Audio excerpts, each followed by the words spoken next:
हमारे विभिन्न ज्ञानवर्धक कार्यक्रम देखने के लिए आप हमें अभी सब्सक्राइब करें, बेल आइकन को प्रेस करें ताकि आप देख सकें हमारा कार्यक्रम सबसे पहले। और अधिक जानकारी के लिए फेसबुक पेज को लाइक करना न भूलें।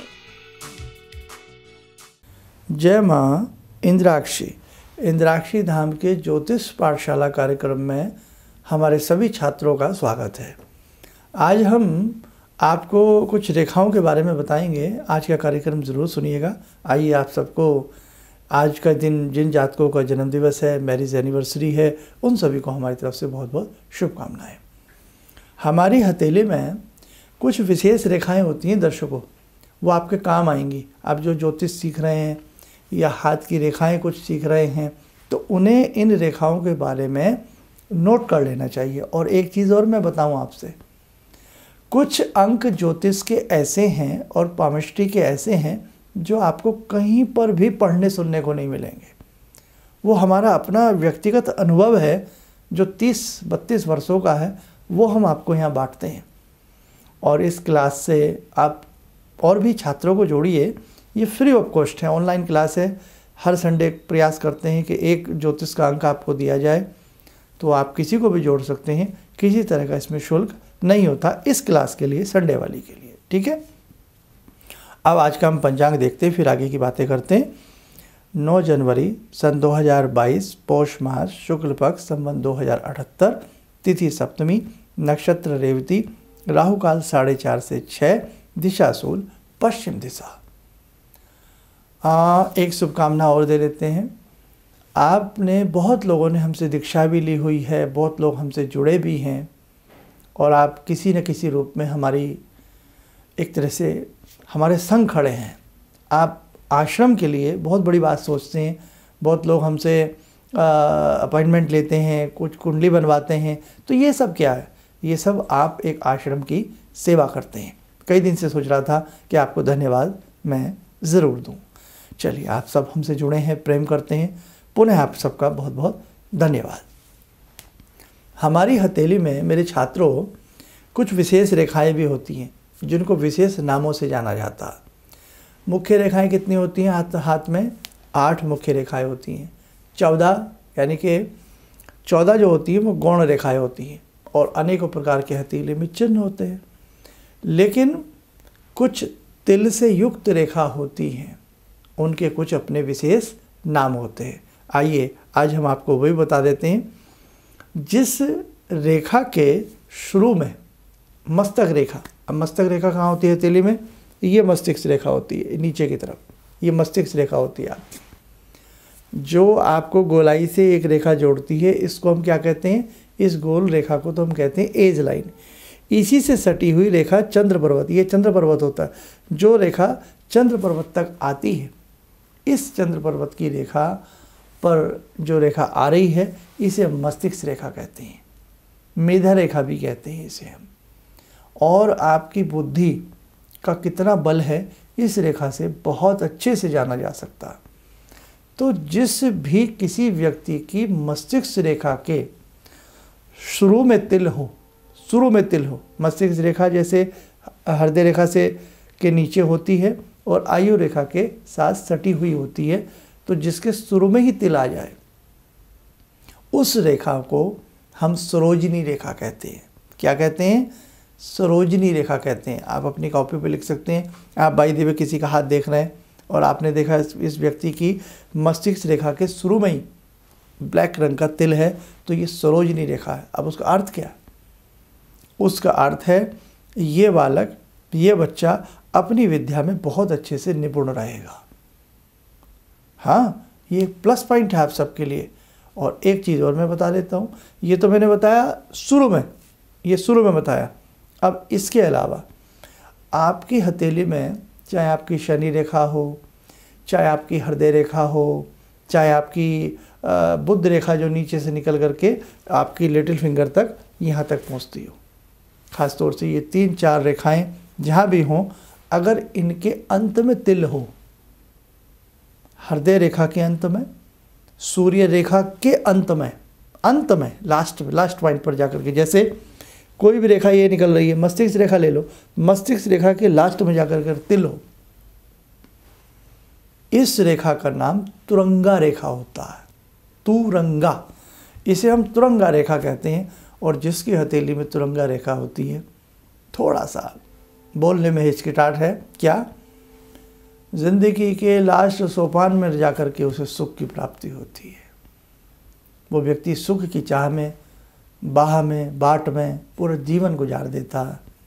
कई बार हम भी, ऐसा बहुत लोगों के साथ होता है ना, कि हम किसी ख्वाहिश को लेकर के, किसी विश, किसी इच्छा को लेकर के हम जीवन जीते, कल पूरी हो जाए, परसों पूरी हो जाए, और वो इच्छा बहुत लेट समय में जाकर के पूरी होती है, लेकिन थोड़ा मज़ा तो किरकिरा हो जाता है, तो उसको हम तुरंगा रेखा कहते हैं। ठीक है। और एक बात और ध्यान रखना, अभी आप ज्योतिष सीख रहे हैं, अभी आप हाथ देखना सीख रहे हैं, अभी आप परफेक्ट नहीं हुए हैं, ये ध्यान रखना। कभी घर में ही किसी की रेखा देखने बैठ जाओ और कहो अरे ये तो तिल है, तुरंगा, तुम्हारी तो इच्छाएं पूरी नहीं होंगी, ऐसे नहीं बोलना चाहिए। डॉक्टर की तरह ही हमारा भी एक पेशा होता है कि कितना भी अच्छा डॉक्टर जब होगा और कितना भी पेशेंट बीमार हो, परेशान हो, या डॉक्टर साहब ये भी देख लें भाई ये मरणासन में है, फिर भी कहते हैं, फिर भी उसे बचाने का प्रयास करते हैं और प्रेम से कहते हैं कुछ नहीं होगा, आप ठीक हो जाएंगे।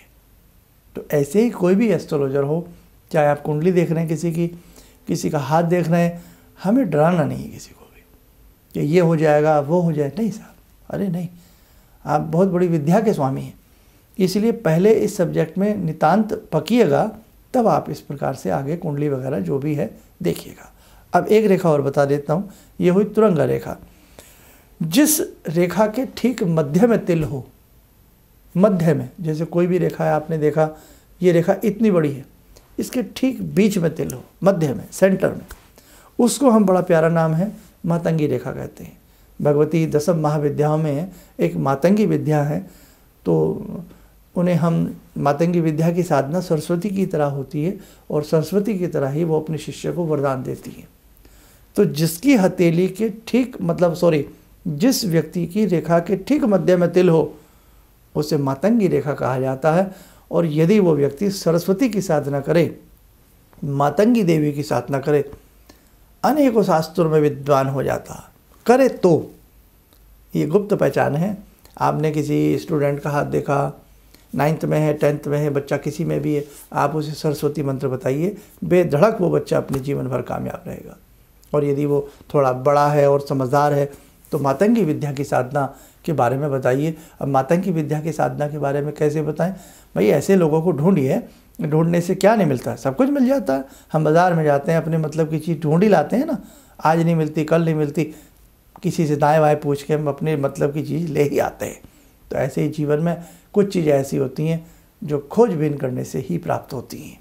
इसलिए ऐसे किसी साधक को ढूंढिए, गुरुजी को ढूंढिए, जो ऐसे बालक को, किसी को या आपको मातंगी विद्या का मंत्र दे सके, और आप करिए, आनंद आएगा आपको। एक चीज़ और सुन लेंगे, भ्रांतिमती रेखा, ये थोड़ा सा तिल से अलग की बात है। जो रेखा अंत में टूट जाए, जो रेखा, कोई भी रेखा, चाहे वो आपकी हथेली में हृदय रेखा है, आपकी हथेली में सूर्य रेखा है, आपकी हथेली में शनि रेखा है, कोई भी आपकी हथेली में रेखा है, अंत में जाकर के यदि वो रेखा टूट जाए तो भ्रांतिमती रेखा कहते हैं। अर्थात एज निकालनी सिखाऊंगा किसी दिन आपको कि उस वक्त उस व्यक्ति की एज कितनी होगी। तो वहाँ जब वो व्यक्ति उस एज में पहुँचेगा तो उसकी मति भ्रमित हो जाएगी।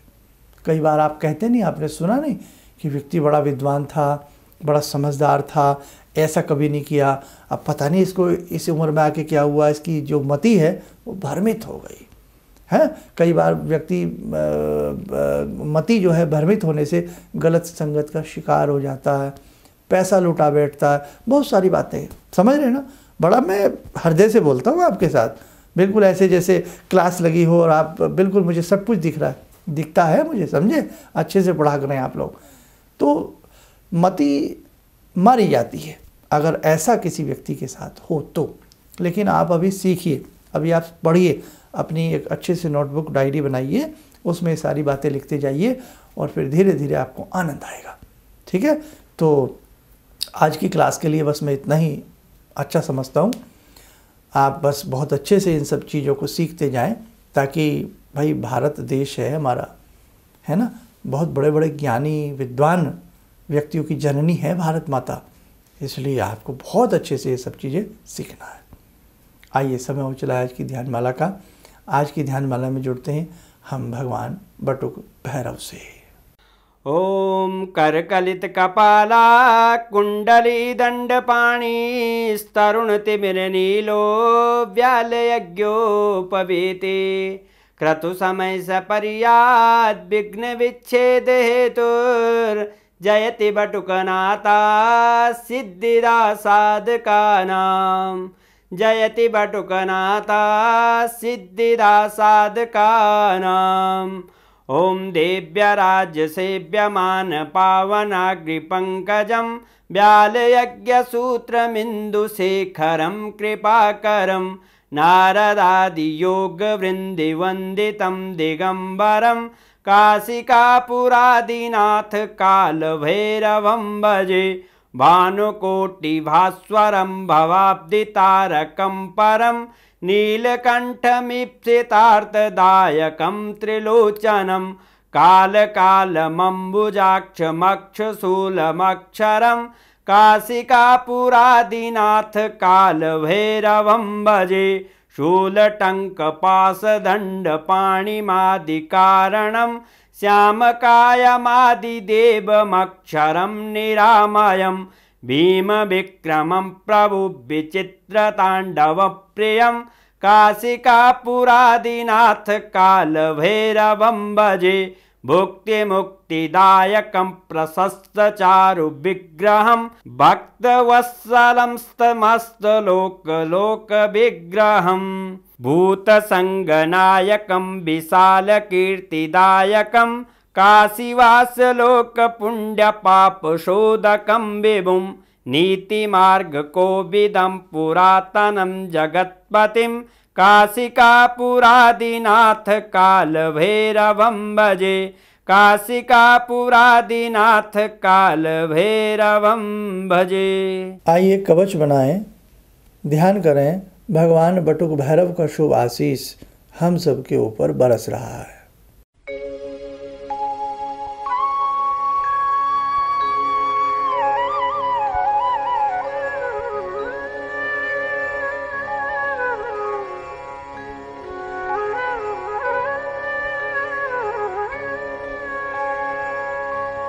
ओम बोलते हुए नेत्र खोलें, सामान्य हो जाए।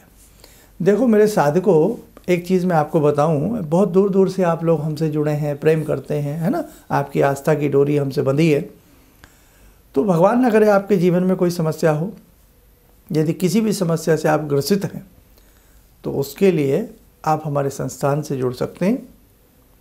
बहुत लोग दीक्षा लेने के इच्छुक रहते हैं, तो अभी नहीं, जैसे ही हम बताएंगे तब नए सत्र की दीक्षा दी जाएगी। पुराने लोगों को बहुत लोग दीक्षा ले चुके हैं, और यदि आपकी किसी भी प्रकार की कोई समस्या है, उसके लिए आप हमारे संस्थान से एक बार संपर्क कर सकते हैं। आप स्वस्थ रहें, सुखी रहें, इन्हीं शुभकामनाओं के साथ हम अपनी वाणी को विराम देते हैं। जय माँ इंद्राक्षी। जिंदगी के इस प्रवाह में तमाम लोग डिप्रेशन के इस हालात से गुजर रहे हैं। सफलता असफलता अपनी जगह की बात है, लेकिन पता नहीं कितने सारे लोगों को इन्होंने डिप्रेशन से उबारा है, नया मोटिवेशन दिया है काम का। इनका जो एक अनुभव था कि एक मेरी बातें इनसे लगातार कभी कभार हो जाया करती हैं। एक दिन मेरी बात हो रही थी, अचानक इन्होंने प्रश्न किया कि क्या आपके यहाँ कौवे आ रहे हैं। मैं बहुत तेज चौंका।